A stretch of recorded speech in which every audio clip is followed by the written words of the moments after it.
With the best brand of football in Idaho, this is the 8-Man Prepcast on IdahoSports.com.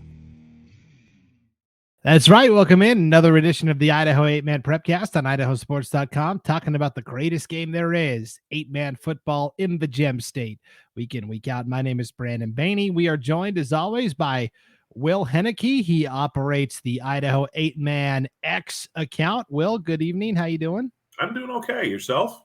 Yeah, great. Yeah, I'm doing fantastic. We also have Coach Kirkland, who normally joins us, Will. Coach Lane Kirkland recently retired from the Cary Panthers. He's having some tech problems as we're recording this. So I think it's just going to be you and me, although I see him trying to hop back in. Let me just see. This will be fun, a fun experiment. Okay, let's see what we got here. No. Not going to work. No. Looked like the surface of the sun there for a second.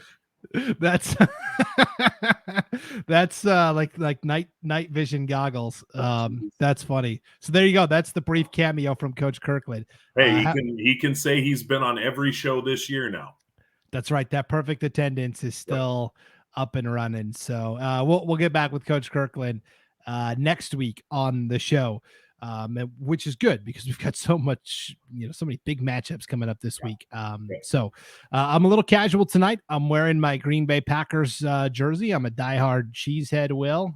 They're playing on Thursday Night Football as we're recording this. Everyone's going to be listening to this first thing Friday morning ahead of what should be a great weekend of games. I actually own one share of the Packers. They're the only major sports franchise that is publicly owned and traded. So, well, that's too bad. That's right. They answer to me. I'm not a Packers fan. So, by the time everybody's watching this tomorrow, they'll all know the Packers lost while we were talking on the air. So it's good. I see. Yeah, you're wearing Detroit Lions blue. That's who they're playing tonight. It's actually Seattle Seahawks blue, probably like old Seattle Seahawks blue. That's my team. Gotcha. Being a Northwest guy. And they're actually wearing those 1980s throwback. That's their throwback look whenever, how they do that sometimes. And they're actually apparently breaking them out once or twice this year, so I'm kind of looking forward to it. Cool. Yeah, that makes sense. Yeah. You grew up in the Washington area, so that definitely checks out. All right. We always start the Idaho 8-Man Prepcast with our game of the week. This is the game that was the most exciting. It may not have much in terms of big implications, but just from start to finish, what was the most thrilling, exciting game for fans to watch? And the game I went with Will because there were a couple I could have gone with, but I thought this rivalry game between Mackay and Chalice, 1A D2 versus 1A D1, the game itself was phenomenal, but then you add in the layer of these two co-op together last year. Yeah, they were on the same team a few months ago, and now they're playing against each other. So I'm just going to guess that these kids knew, oh, I know this guy, I know what he can do. So they're probably was not a lot of there probably weren't very many secrets on the field to the point where the two coaches probably could have just said, hey, I'm running a sweep around the left end this play, and it would have been just as good. Everybody knows. Yeah, so the game actually started kind of on shaky footing for both teams, Will. Each team throws an interception on their first possession of the game. So Mackay turns it over, Chalice turns it right back over. I guess both sides were kind of settling in as the game got rolling. You like the big plays, though. That's fun. If you just went 3 and out and punted, that's not quite as exciting as a nice pick for the fans. So I like them putting on a little show for the folks who paid their $5 and walked in and watched. That's right. So Mackay finally settles in. They march the ball down the field. Palin Bruley scores on a 3-yard touchdown run. They go for 2, don't get it. Mackay's up 6-0 in the first quarter. That lead didn't last long, Will, because on the ensuing kickoff, Cade Beeson returned the kick 65 yards for a touchdown to tie it up, and then Chalice ran in the 2-point conversion. All of a sudden, the Vikings were up 8-6 in the blink of an eye. It always helps when you can get a special team touchdown. Oh, absolutely, especially a fast answer like that. Palin Bruley's having a really nice year for Mackay, so Chalice being able to swing right back, excuse me, being able to swing right back and not only level the score, but take the lead. That's important. And Chalice, it's a younger team. It's not some of the veteran Viking teams of years past that we've watched and known so well. This is a little bit of a younger, a little bit less experienced team. So finding part of your challenge, if you will, is you got to figure out how to become those older, more experienced kids. And the only way you do it is by going through it. And so, being in some tight games, being in some tight spots and having to do some things. And they've got some nice players up there, and there's some good things on the horizon. Definitely. So it's 8-6 Challis. Game stayed that way up until right around 2 minutes to go before halftime. Mackay scores again. Bruley throws a 19-yard touchdown pass to Chance Brower. Grayson Chandler runs in the 2-point conversion. And your halftime score is Mackay 14, Challis 8. But right before halftime, Will, on two separate plays, roughly 30 seconds apart in game time, but more like 15 minutes apart on the field, Challis had not one, but two players go down to injury. Both had to be taken off the field on the stretcher, which was obviously a scary moment for both fan bases. The game kind of never really found its momentum for the rest of that first half after the lengthy delays, two separate, 10+ minute delays. I did reach out to Challis head coach Les Webb. He said both young men are fine. They're okay, but they're not going to be returning to the football field this season, which is a huge blow to Challis. But I'm just glad that the two young men that were hurt are okay. Well, what can be frightening in something like that is you go to any high school football game in Idaho, anywhere for that matter, and there's going to be emergency personnel on site. There always is. So you have one injury, okay, and you're having to deal with that, and then you have another significant injury right on top of that. Now you're trying to deal with two, and without knowing the specifics of the injury, sometimes that's a pretty big challenge, and time can be of the essence if you're talking about, broken bones or anything worse than that. And again, I don't know what the injuries are. I don't need to know them. Not any of my business. I trust Coach Webb not to feed you a line of any sort, but it's just when you're talking about those types of injuries, serious enough where you've got to bring medical personnel in. You want those medical personnel to be well trained and able to focus, and to have one happen and then immediately have another happen, man, that's a little scary. I'm glad to hear that everyone seems to be okay. Yeah, they're going to be okay. Just not returning to the football field this fall. So it's 14. The least of the concerns, right? I mean, right. It's okay. They're going to miss a couple weeks of football, and that is a bummer. You practiced all season. You want to see it through. You want to finish it. But the point is Coach says they're going to be okay. And if all goes well, we'll see them, whether it's on the basketball court or the baseball field or the track, or, back out for football next fall. Yep. So it's 14-8 Mackay at halftime. Challis has just had two deflating injuries.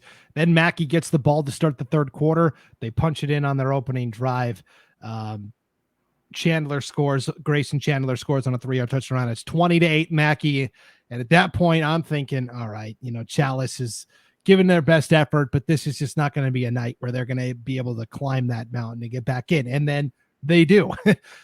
3.5 minutes to play in the third. T. Garrickson, sophomore quarterback, throws a 10-yard touchdown pass to Jaden Wright, who is also a sophomore, I believe. Erickson runs in the 2-point conversion, and all of a sudden it's 20-16. Challis has cut it to 4. Now, Challis has the ball to start the fourth quarter, but they fumble, and Jack Esplin comes up with it for Mackay. Turnovers were a big part of this game. That led to a 3-yard touchdown pass from not Palin Bruley. He was on the receiving end this time. Tayson Bruley throws it to Palin Bruley.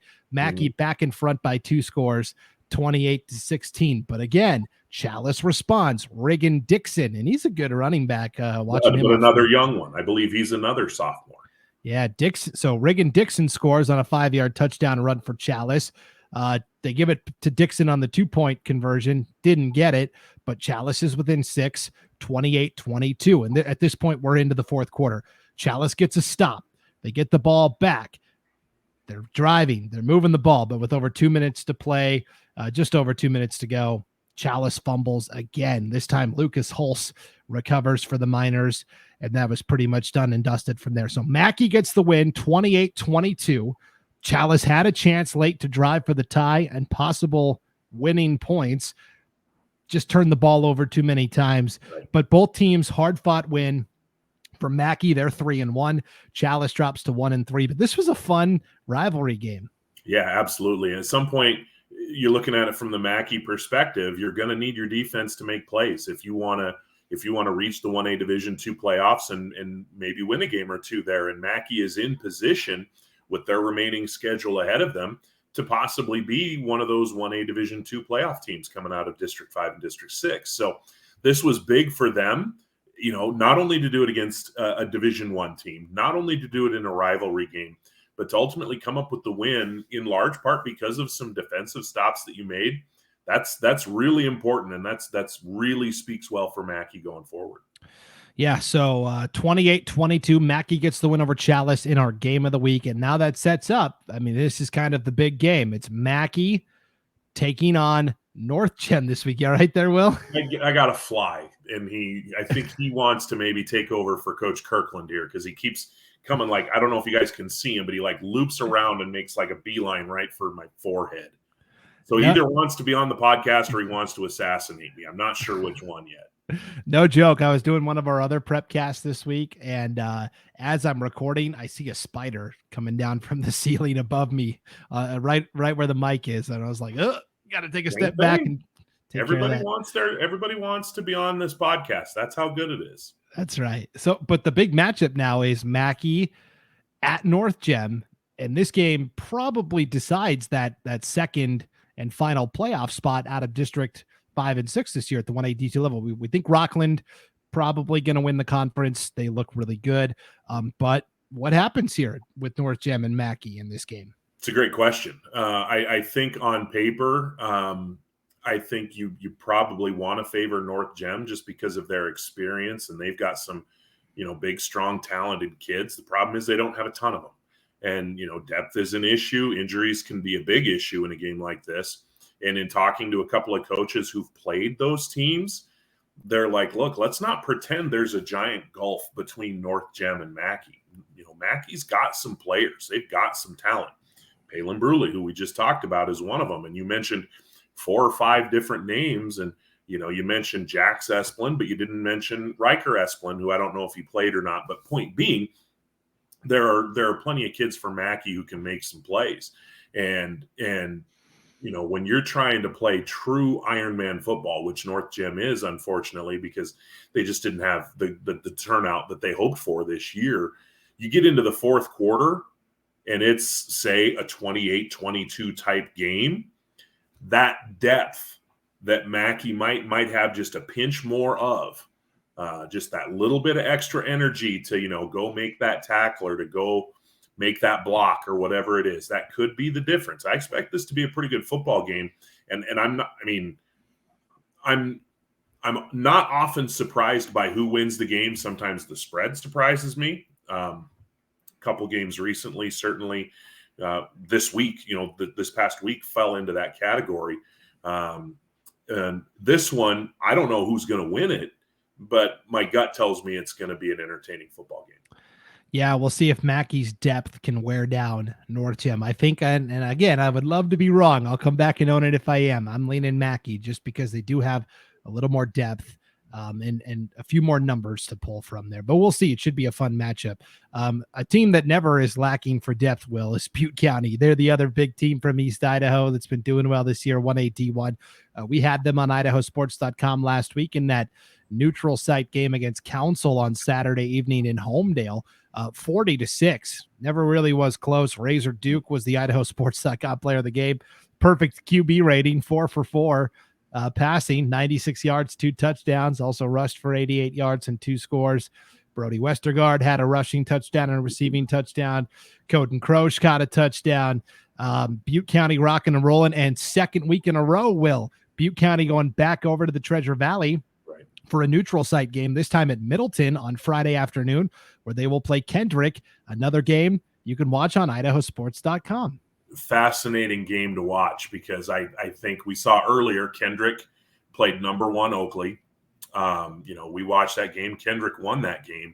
I still think Oakley is probably the number 1 team in the state in the 1A Division I classification as far as that's the team. If you're asking me who's going to win it. However, I have been and continue to be, I'm all aboard the Butte County bandwagon. This is a team I expect to be playing deep into November, and I expect them to really give Kendrick a run here. I like Butte County's versatility. I like what Razor Duke brings to the table as far as not only the ability to run, but he can hit some throws if you give them to him. And then you bring in the Westergaards and you bring in the Croces, who is a Mackay kid, by the way, just moved to Arco this past year and is now in Butte County. But they've got a number of players who can play. Of course, we know Kendrick does. And we know that Kendrick, I don't know that there's an 8-man team in the state that would be favored to beat Kendrick straight up. Maybe if you built an all-star team and gave them 2 weeks to practice, maybe. But boy, that Kendrick team is something. They are something. And, for Butte County to come back over here and Kendrick and those two sides to be able to find a date and agree and be willing to play, that's a fantastic matchup. Thorngren, the head coach for Butte County, Hobart, the head coach for Kendrick, two of the better 8-man coaches in Idaho. The old saying is it's worth the price of admission, and it is. If you live in the Treasure Valley and you just enjoy fun football and you're not necessarily married to a team per se, that would be a good one to just go watch. That should be a good football game. So the kickoff time has moved around a little bit, but here's the official lowdown. Varsity game will kick off at 3:30 Mountain Time on Friday from Middleton. So that's 2:30 for all the Kendrick fans up north. And we will be broadcasting the varsity game on IdahoSports.com. But not only that, since both teams are traveling from such a far distance, we're throwing in a bonus. We're going to broadcast the JV game too. That's going to be at 1:30. It's going to be at 1:30 Mountain Time, 12:30 Pacific, and then the varsity will be 2 hours after that. So JV and varsity games both on IdahoSports.com Friday afternoon. You'll be able to kill a lot of hours. Yeah, I will. Boss may not like that, but I'll like it. And I'll tell you this. You watch those games, those kids playing JV in Butte County and JV in Kendrick. I love the fact that they're able to play a full JV game because a lot of these kids don't get a ton of field time. And not only are you getting field time, but these are elite programs. You're getting kids that are going to be legit players for Butte County in a year or two, playing against kids that are going to be legit players for Kendrick in a year or two. This is as good of a situation as these two programs could have dreamed up. Not only do you get a good tune-up on varsity, win or lose, you get as good of a JV test for your kids and experience for your younger kids as you could really ask for. Yeah, it's going to be a fun one. So again, it all starts at 1:30 Mountain, 12:30 Pacific, Friday on IdahoSports.com. Another game we had on IdahoSports.com last week, Will, was a White Pine League battle up north, 1A D1, Logos hosting Lapway. Boy, Logos, no problems, 72-14. Lapway actually scored first, 71-yard touchdown pass from Jerice McCormick to Elias Yearout, but from there, Logos scored, I believe, the next 72 points. And if it wasn't the next 72, it was like 64 of the 72. Lapway didn't score again until very, very late in the game. Jack Driscoll, 3 touchdown passes, 2 to Lucius Comus, 1 to Dominic Porras. He rushed for 2 touchdowns. He had a pick 6 on defense, Jack Driscoll. Ryan Daniels, Honor Mallory, Henry Sundley, Baxter Covington, Lucius Comus all scored rushing touchdowns. So that's a big win for Logos. They're 5-0 overall, 4-0 in the White Pine League. On the other side, we had Potlatch playing Troy in a White Pine battle, and Potlatch says, "Oh yeah, Logos, we'll see your 72. We'll raise you. We'll score 76." So they scored 76 over Troy, and they win 76-34. Jack Clark rushes for 4 touchdowns. He threw a touchdown to Waylon Marshall. Marshall scored on a touchdown run and had a pick 6. Ben Johnson scored 3 rushing touchdowns for the Loggers. And for Troy, they played well. Mackay Durrett had 2 touchdowns passing, rushed for 2 touchdowns. Braddock Buchanan scored a rushing touchdown, but they just ran into the literal buzzsaw of the Loggers there from Potlatch. So Potlatch now 4-0 overall, 3-0 in the White Pine. And here's the game we're finally waiting on this Friday, Will. It is Logos at Potlatch. Winner will be in the driver's seat for the White Pine title. I find myself wondering, and this is just me, I'm no insider information, obviously, of any kind. But when I start thinking about things like the 1A Division I Player of the Year, 2 of the first guys that come to mind for me are the two quarterbacks in this game. Jack Clark and Potlatch and Jack Driscoll in Logos. And they're both incredibly dynamic. They both put up ridiculously good numbers this year. They're obviously leading their team to great things. So, to win an award like that, and I'm not saying that one of those two are going to win the award. The Razor Dukes of the world, the David Klutz of the world, the Justice Schraders of the world. They're going to have something to say about this before it's all said and done. It's an open race. But Driscoll and Clark, to me, are kind of the head of the class at the moment as we sit here today. Here's your chance to author your signature moment for one of those two kids, whatever that may be. And it may be player X intercepting player Y in a key moment. It doesn't even have to be a play as a quarterback. It could be as a returner. It could be as a defender. It could be something like that. It's an opportunity. And that's what's great about these is, as a player, you don't want to go into these games scared. You don't want to go into these games. I mean, it's okay to be a little bit nervous. You don't want to go into them apprehensive because, boy, what an opportunity this is. These are two of the probably 4 or 5 best teams in the state of Idaho playing for, at the moment, the number 1 spot in the White Pine League, which is a good league. These are the kinds of games you just got to, as a player, you got to dream about. These are the games you got to want to be in. And for Jack Clark and Jack Driscoll, two of the best players, two of the best 1A Division I players in the state of Idaho, what a chance for them to shine and really put a stamp on their resume when it comes to things like All-State and Player of the Year candidacy. It's going to be a fantastic battle. One thing I've noticed with Potlatch is they get a lot of takeaways on defense, and just about every game they have a defensive touchdown of some kind. That's been pretty consistent. So if they can get a couple of turnovers against Logos, could really bankroll it. But get your popcorn ready. This is going to be an offensive shootout and should be a great battle. And meanwhile, we also have another intriguing matchup this week between Kamiah and Prairie. So Kamiah shuts out Clearwater Valley 38-0 last week. It was only 8-0 after 1 quarter of play, but they kind of explode before halftime. David Klute, 219 yards, 5 touchdowns in the win. He rushed for 112 yards. Lawson Landmark is a freshman for Kamiah. Made his first start. Lewiston Tribune had this in their recap.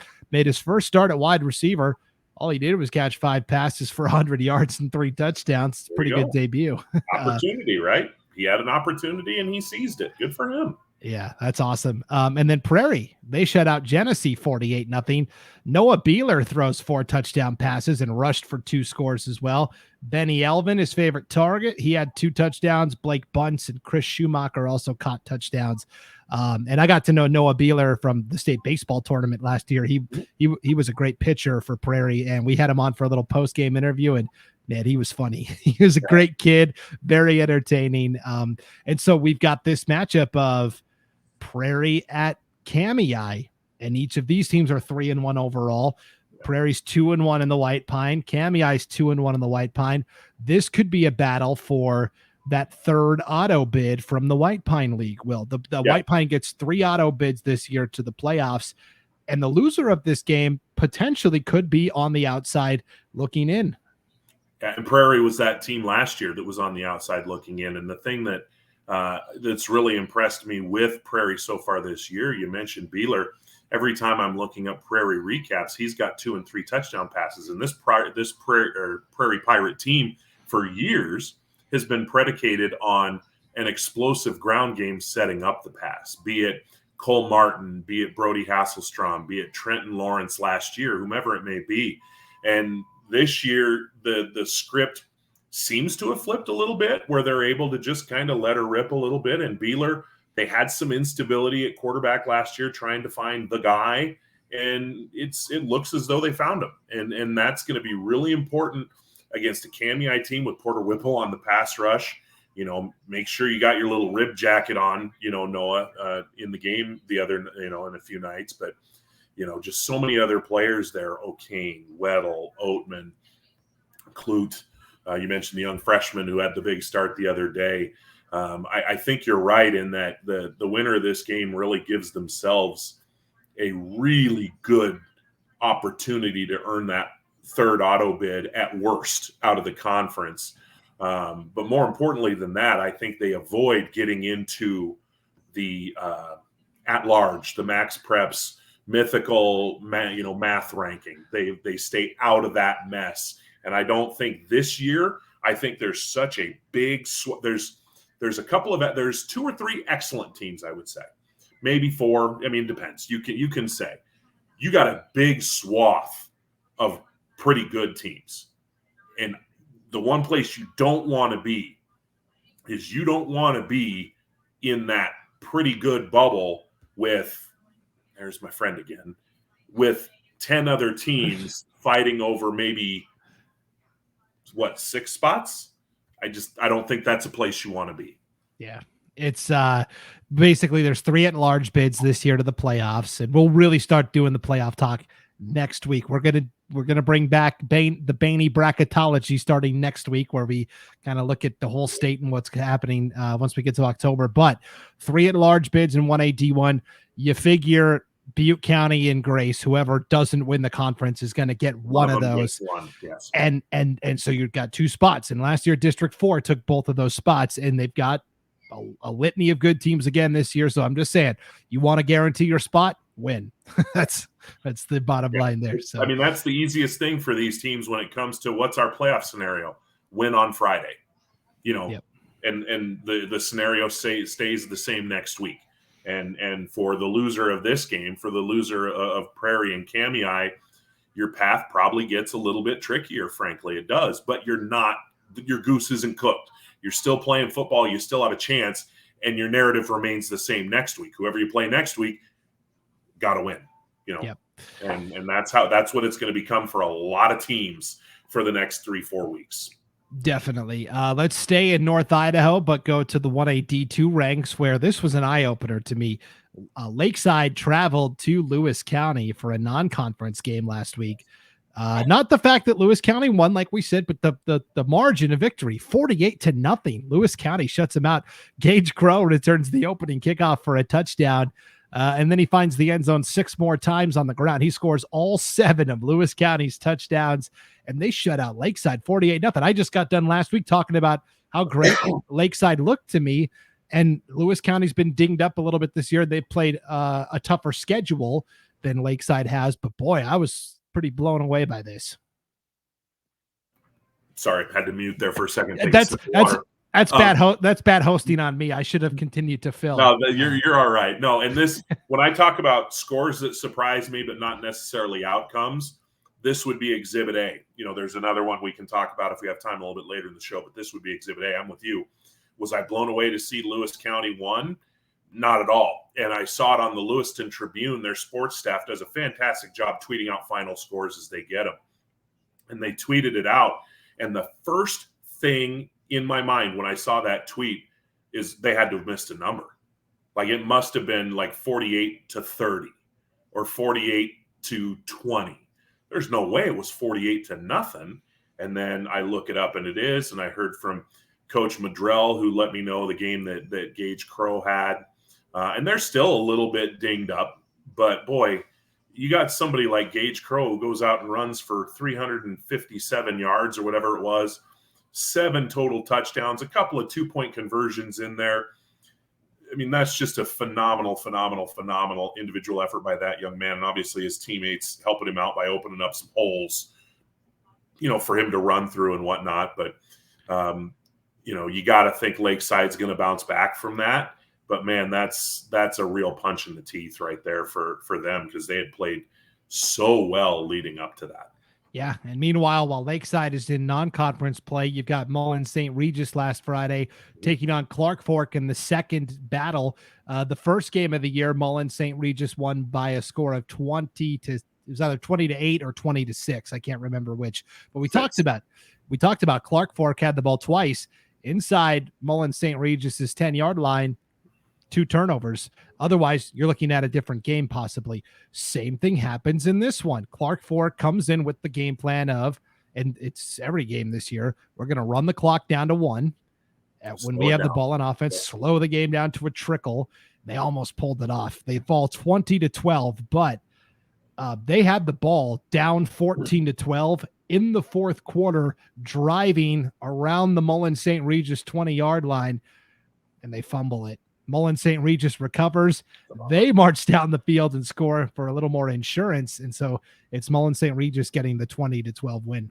Yeah, I talked to Coach Stetson Spooner briefly after the game. We exchanged text messages is more an accurate way to put it. And he said, look, we didn't play that well, but you got, and he said this, you got to give those Clark Fork kids, they were a lot of the reason that Mullan St. Regis didn't play that well. Those Clark Fork kids, they gave it their all. They played their butts off, and they gave Mullan St. Regis everything they could handle and really made them work for it. And what we find a lot of times, especially in smaller classifications, sometimes you just have games that you're just overmatched. A team is just one reason or another, they're just overmatched. But more often than not, what you find is two teams that are in the same general vicinity. And if one team doesn't necessarily bring it on a given night, it's big time danger zone. And Mullan St. Regis, by Coach Spooner's own admission, hey, we could have done some things better. We got some things to work on. And the good news, if you're a Tiger fan, is you got away with it.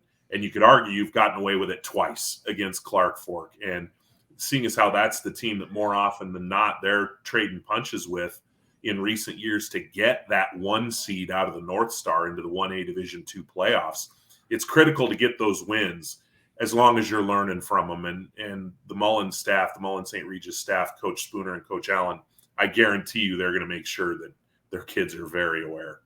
Yes. So Clark Fork, I forgot to mention this part of it too. Clark Fork was trailing 14-0. They were down 14-6. They score on a passing touchdown from Chase San Roman to Everett Montgomery. Then they decide to go for the onside kick and they get it. And that's when they were driving to potentially go win the game. So, a couple of gutsy play calls there from first-year coach Patrick Young of the Wampus Cats. But here's the reality. Why not? And it's have a little fun, live on the edge. We can go back to 1984 and just hand the ball up the middle 3 times. And then if it's 4th and 1, just punt or give it a shot. Let the kids decide it on the field. And I like it. I like that decision. I like that, sometimes you just kind of got to smile a little bit and let's roll the dice. Let's have some fun. That's right. So, but here's the reality now. Clark Fork has dropped both games to Mullan St. Regis, and they've lost to Lakeside once. They've got one more game with Lakeside at their place in the regular season finale. They need to win that game and hope that they get on the right side of some tiebreakers just to get into the playoffs, because now they're way behind the 8 ball. And it looks like, from the outside, it looks like it's Mullan St. Regis and Lakeside competing for those 2 playoff spots. What order to be determined? First round of this double round robin conference schedule between Mullan St. Regis and Lakeside happens Friday night at the Mariman Health Core Center in Worley, that turf field. Should be an interesting battle, and the winner of that will have a leg up on the regular season title and that number 1 seed that comes with it. Yeah, so in that context, if you're Clark Fork, you're probably rooting like heck for Mullan St. Regis to give Lakeside a conference loss so you can turn around and try and even the ledger on down the line a little bit. I'm really interested to see how Lakeside bounces back after that tough loss last week. And the flip side of that coin is, can Mullan St. Regis, can they clean it up a little bit, play a little bit cleaner football, play a little bit better football? And if they have a chance to put away an opponent, can they just go ahead and get that done? That's going to be one of the big keys for them, is if they have a chance to put Lakeside away. Let's say they've got a 24-8 lead and they have the ball late in the 3rd, early in the 4th. Let's go drive down the field and let's put them away. And Coach Spooner, in talking to him in the offseason, he said, we have been so big play heavy in the past years with the likes of Adam Ball and Caleb Ball and Luke Trogdon and Sky Galloway, even before that, Riley Trogdon. They've been so explosive that one thing he really wanted to see this year is a team that had the ability to grind out one of those 8 or 9 play drives that maybe takes 3 or 4 minutes off the clock. And if they have a chance to do it against Lakeside and they can do it, that's going to be a big, big step for them. Definitely. Really fascinating battle. And it's important to win the conference this year, Will, this North Star League, because the district champion gets not just a first round bye in the playoffs, not just home field for the quarterfinals, Will, but if they get past that, they get home field for the semifinals. And you're talking about, if based on the rotation, let's say it ends up at the Kibbe Dome, you're looking at not leaving home for the entire postseason. That 1A is at the very top of the bracket this year, which means they get home field advantage as long as they keep winning. So this is huge to win the league this year, whether it's Lakeside or Mullan St. Regis. Big opportunity. Yeah, very critical. And this, this game coming up is step one. There's still more work to be done after that, but the team that walks off the field on the good side of the scoreboard on Friday is going to be in really, really good position to see their name on that line. Yep. All right, let's swing over to District 4 now, Will, and we'll kind of recap the D2 and the D1 games from last week, and then talk about all the delicious matchups that are on tap. We'll start D2. Hagerman sends a big message, 34-6 win over Dietrich. All the touchdowns for Hagerman came on the ground. Wyatt Maven-Camp scores twice. Martin Gonzalez scores twice. Wyatt Hoskevec scores. On our Magic Valley Prepcast this week, Will, we were talking about this win by Hagerman, and I was talking about Wyatt Maven-Camp and Wyatt Hoskevec and Kai Kendall and Martin Gonzalez, and I've kind of dubbed them the four horsemen of Hagerman. They're all such dynamic athletes, and they all complement each other so well on the offensive side of the ball. Hagerman is rolling right now. Yeah, getting Maven-Camp back in there obviously helps balance that thing out quite a bit and gets Kendall back out in a more natural, or I shouldn't even say natural role, but a more role we're familiar seeing him in and watching him in. But this was the other game where, frankly, I looked at the final score and thought, wait a minute, not that Hagerman won, but that they blitzed him that way. I think on this podcast just last week, I think I said something along the lines of I felt like Dietrich kind of had the inside track to the number 2 seed coming out of District 4. Well, guess what? They don't have it anymore. And now they're having to look back at the teams like Castleford and whatnot and say, okay, we need to pick up some wins here, or Dietrich could be a team that they've been right there in the 1A Division II conversation as far as state champions the last few years. They're a bad Friday night away from maybe not even making the playoffs. And I think they're a pretty good football team. They just, and I say this respectfully, they just picked a bad night to have a bad night, and give Hagerman a lot of credit that they did not. They had a good game and they took advantage, and they beat up on Dietrich a little bit, and Coach Estelle and his kids back to the drawing board, and we'll see what kind of answer they have.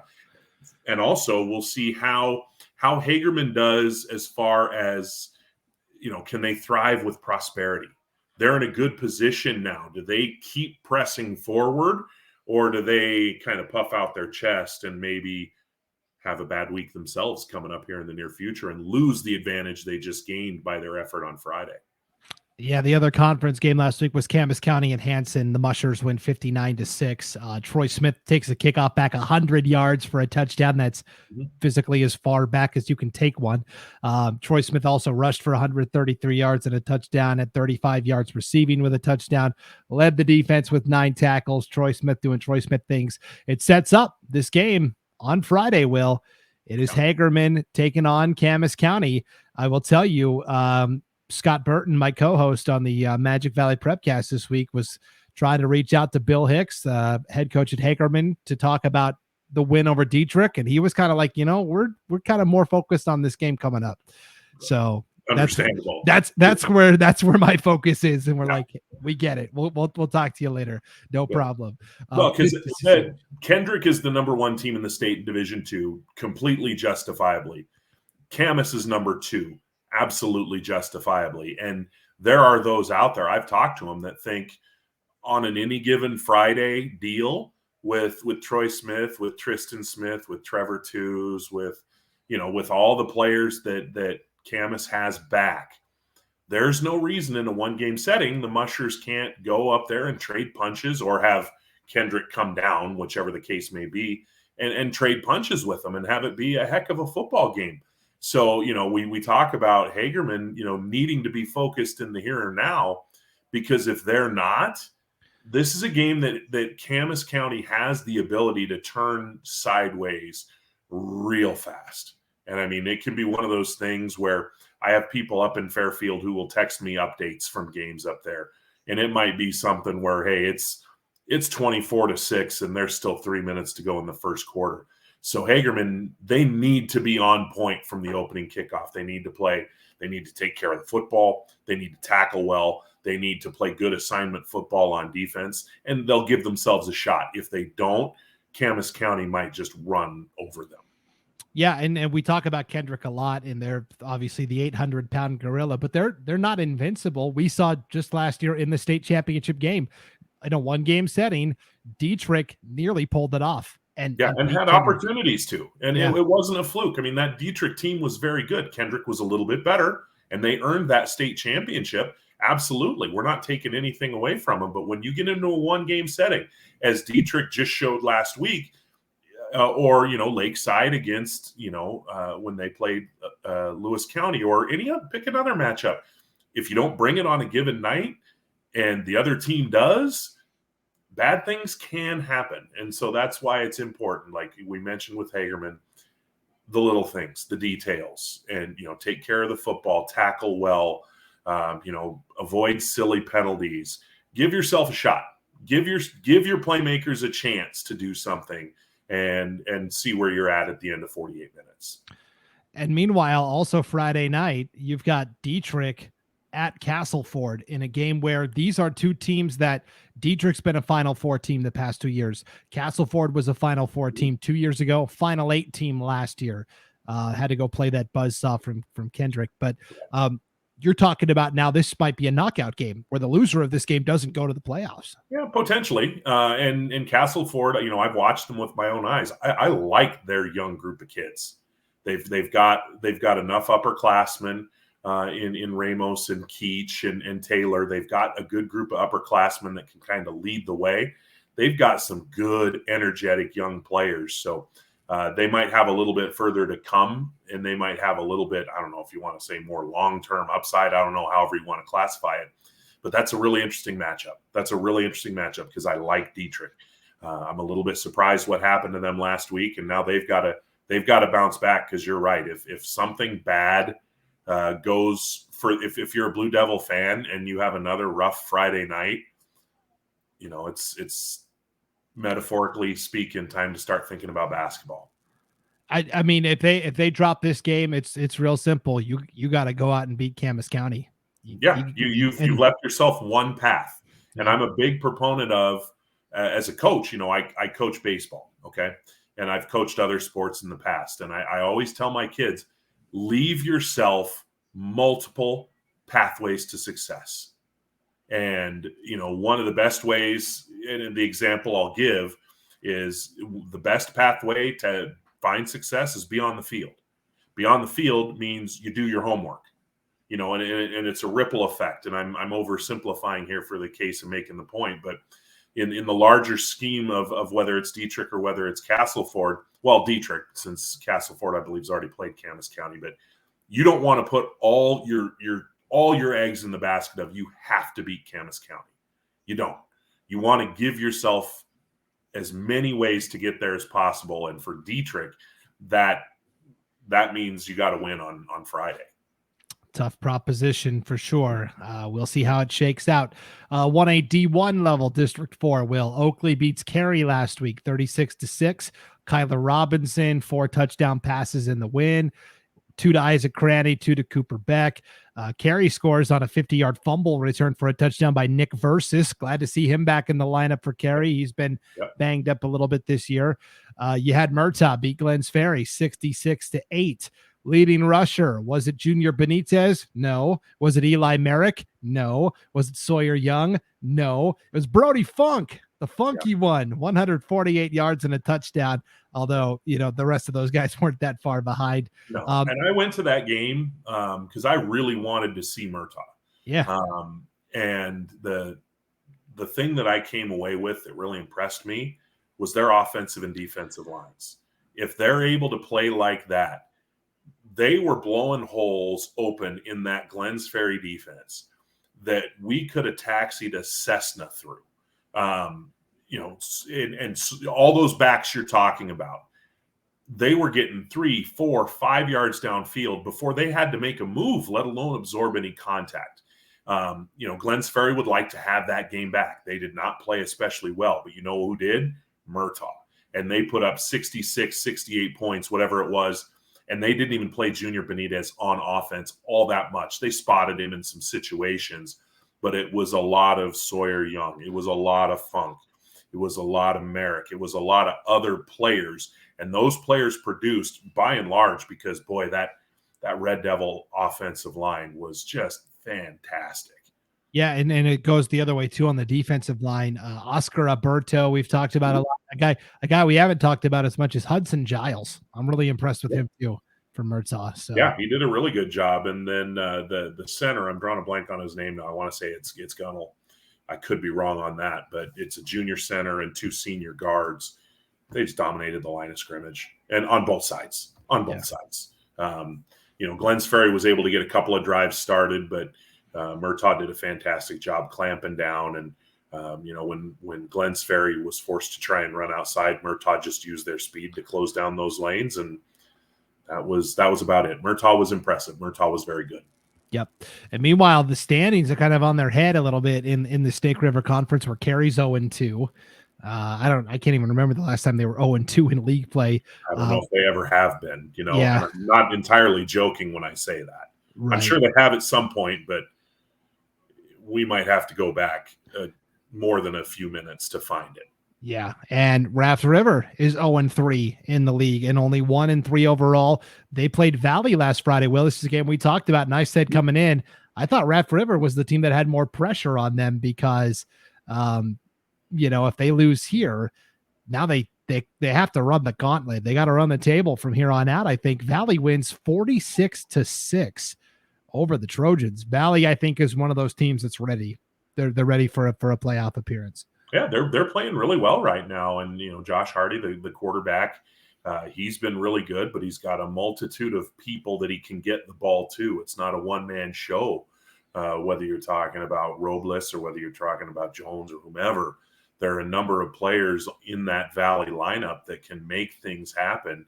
And then, oh, by the way, so can the quarterback. He can throw the ball. Hardy can throw the ball. He can run the ball. I've said it before, and I'm going to keep saying it. He reminds me enough of his older brother, Jason, that I'm perennially afraid I'm going to misidentify him as Jason. But yeah, they're a team that, in terms of, are they going to be an auto qualifier or are they going to be in the mix for one of those at-large berths? I don't know. I just think they're going to be good enough to be in the conversation one way or the other. Yeah. So Valley wins 46-6. Josh Hardy, 145 yards, 3 touchdowns passing, 169 yards and a touchdown rushing. Aaron Damian scores on a pair of touchdown runs. Pedro Robles, 5 catches, 103 yards, 2 touchdowns. And so you've got some interesting matchups now. You've got Valley at Carey, and Carey's kind of like Raft River here. This is a must-win game. They have to start bankrolling some wins here. Carey's 0-4 overall. Now they've played a very tough schedule, right? They've already seen some really good teams, but this is the line in the sand moment here for the Panthers. Are they going to be able to get a win and take that next step forward, or will Valley continue rolling? The thing I'm a little bit surprised by when I watch Carey is they seem to have trouble scoring. And you want to talk about something we're not used to seeing. We're not used to seeing Carey struggle to score. Their only touchdown, and granted, it's against Oakley. It's against the number 1 team in the state. So let's not crucify them for playing a better team here. But the only points they're able to put on the board come on a fumble return by Nick Versus. No Connor Simpson, no Carson Perks, no, go down the list, Riley Morey, guys that we're used to seeing making those big plays. You need somebody to step forward and start making those plays for the Carey offense. And it's got to happen soon. They're running out of time. They've got to start picking up some wins. Yeah. Carey this year 0-4. They have played Oakley, and Lighthouse Christian. We think those are the two best teams. And then Butte County and Grace. I mean, that's a murderer's row of opponents. They're all, they're four of the best teams in the state, period. And that's the problem when you're down there in District 4 or District 5 is there's a very real possibility any given week you're playing the number 1, number 2, or number 3 ranked team in the state. And that can be a challenge when you're trying to fight your way up into that conversation. If you're not already there, you can get a little bit beat up, not only physically, but mentally playing those teams on a weekly basis. Yeah. Regular season finale, Friday, October 20th, Cary at Raft River. That could be a game where they're just playing for pride and it's setting the tone for the offseason. Possibly. Yeah, it's crazy to think about. But both those teams, Raft River and Cary, it's getting late early here or early late, however, whatever the saying is. I botched it. Late early. I mean, we're sitting here, it's not even October yet, and we're talking about must-win games for teams like the Cary Panthers and the Raft River Trojans. That's something that's, borderline blaspheme among 8-man football fans who are used to those programs just being right there in the mix for a playoff spot every year. You just put them on the bracket from the get-go. They're going to be there somewhere. Don't worry about it. Well, got to worry about it. They've got to start getting some things done if they want to be in the mix. Yep. And the last game we'll preview here, Will, is also in the 1A D1 Snake River Conference. It is Oakley at Lighthouse Christian. These teams are undefeated in league play. Is Lighthouse ready for the big leagues? We're going to find out when Oakley comes to town Friday night. This is a Lighthouse team that I've been pretty impressed with so far, but this is one of those games we look back on and go, yep, league title was decided right there. It's very possible that it could be. You look, we've talked a lot about Lighthouse Christian on here. Justice Schrader, great young quarterback. Jack DeJong, who's been playing for 1,012 years. Case Van Leeuwen. They've got a lot of good players there at Lighthouse Christian. And then when I look at Oakley, the thing that I keep coming back to is they're getting it done. They're putting up big numbers. They're doing amazing things.